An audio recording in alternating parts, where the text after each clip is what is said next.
Konflik bersenjata yang terjadi antara Kamboja dan Thailand di wilayah perbatasannya sejak 2 hari lalu merupakan konflik lama, khususnya dalam 2 dekade terakhir ini. Kedua negara menggunakan 2 patokan perhitungan dengan skala yang berbeda. Clash di antara kedua militer akibat masalah ini sudah terjadi beberapa kali, misalnya pada tahun 2003, 2008, dan 2011-2013. Sementara konflik yang meletus pada 24 Juli 2025 sudah berlangsung tensi tingginya sejak bulan Mei kemarin. Saat ini kedua negara sedang tidak baik-baik saja, sehingga dikhawatirkan dapat memicu potensi konflik yang lebih tinggi dan lama. Selain itu, dipertanyakan juga bagaimana peran ASEAN yang dapat mendamaikan kedua negara. Bagaimanapun juga, tujuan utama didirikannya ASEAN adalah untuk menciptakan kawasan Asia Tenggara yang aman, damai, stabil, dan sejahtera. Hubungan Kamboja dan Thailand sudah memburuk tajam sejak bulan Juni ketika pemimpin senior Kamboja, Hun Sen, mempermalukan Perdana Menteri Thailand, Paetongtarn Shinawatra, dengan membocorkan percakapan telepon mereka mengenai perbatasan yang disengketakan. Dalam percakapan tersebut, Paetongtarn memanggilnya paman dan mengkritik salah satu komandan militernya sendiri. Akibatnya, meletuslah kemarahan publik Thailand yang menganggap pemimpin negaranya lemah dan pelin-pelan. Sejak itu, Paetongtarn telah diskors sebagai Perdana Menteri dan Mahkamah Konstitusi Thailand sedang mempertimbangkan petisi pemecatannya. Belum diketahui kenapa Hun Sen memilih merusak hubungan pribadi yang erat dengan keluarga Shinawatra yang telah terjalin selama beberapa dekade. Beberapa pengamat memperkirakan bahwa Hun Sen sedang meningkatkan citra nasionalis di negaranya sendiri, selain karena pengalihan isu yang mana sekarang kondisi perekonomian Kamboja sedang tidak baik-baik saja. Hun Sen tampaknya memanfaatkan kesempatan ini untuk menjatuhkan keluarga Shinawatra. Tidak hanya cukup membocorkan percakapan teleponnya dengan Perdana Menteri Paetongtarn, Hun Sen juga mengklaim memiliki dokumen rahasia yang dapat memberatkan Thaksin, yaitu yang dia klaim bahkan dapat membuktikan bahwa Thaksin pernah menghina kerajaan Thailand. Itu merupakan sebuah pelanggaran berat yang dapat dikenai hukuman penjara lama di Thailand. Pemerintah Thailand kemudian meresponnya dengan mengusir Duta Besar Kamboja pada hari Rabu 23 Juli 2025 dan memanggil pulang duta besarnya.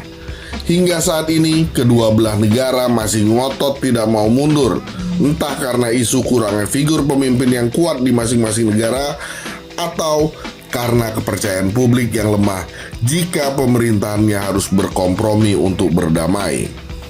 Pemerintahan koalisi Thailand sedang rapuh. Partai politik besutan Thaksin juga sedang menghadapi isu ekonomi yang stagnan dan terguncang oleh ancaman tarif Amerika Serikat. Mereka tentunya tidak ingin tampak lemah dalam menghadapi Kamboja, apalagi karena konflik ini meletus akibat dibocorkannya percakapan telepon kedua elit negara oleh pihak pimpinan Kamboja. Kamboja di sisi lain sedang menghadapi ekonomi yang tertatih-tatih. Negara ini belum pulih sepenuhnya dari pandemi dan pariwisata yang merupakan pilar ekonominya. Perekonomiannya terpuruk karena banyak pengunjung dari Cina yang takut diculik, kemudian diminta uang tebusan atau dipaksa bekerja di pusat-pusat penipuan Kamboja. Thailand pun 11-12 ada ancaman tarif Amerika Serikat yang akan semakin berdampak pada perekonomiannya. Thailand rencananya akan dikenai tarif Trump sebesar 39% yang diprediksi akan membuat ekonominya terpuruk. Kopsak Putako, wakil presiden eksekutif dan sekretaris perusahaan Bangkok Bank, mengatakan bahwa negaranya memiliki sedikit waktu untuk bernegosiasi dengan Amerika Serikat. Kopsak menyatakan bahwa jika Thailand ragu-ragu dan tarif berakhir pada 36%, maka dampaknya terutama akan mempengaruhi sektor ekspor yang menyumbang 60% PDB Thailand. Sektor ekspor begitu besar sehingga sulit untuk meredam guncangannya. Kopsak mengestimasikan bantuan pinjaman lunak pemerintah sebesar 200 miliar baht mungkin tidak akan cukup. Pemerintah Thailand jadi harus meningkatkan anggaran untuk keringanan ekonomi, utamanya karena rantai pasokan mereka jadi teralihkan ke negara-negara pesaing. Tarif Amerika Serikat 36% akan sangat merugikan masa depan Thailand karena negara tersebut sedang berjuang untuk menarik investasi asing baru. Dengan tarif 36%, Thailand dibandingkan tarif 19 hingga 20% para pesaingnya, perusahaan asing akan cenderung memilih berinvestasi di Vietnam dan Indonesia diikuti Malaysia. Ini menuntun kita kepada problematika dan relevansi ASEAN sebagai wadah bersama yang bertujuan utama mempromosikan perdamaian dan kesejahteraan. Jika masing-masing negara ASEAN semakin kepayahan karena digempur kepentingan negara-negara besar seperti tarif Trump, bagaimana mereka mampu saling mendengarkan dan mendukung tetangganya? Apakah ini adalah survival of fittest negara-negara ASEAN? Atau ASEAN dapat berevolusi menjadi super body seperti Uni Eropa misalnya? Konflik Kamboja-Thailand ini adalah sebuah katalis tentang masa depan kawasan.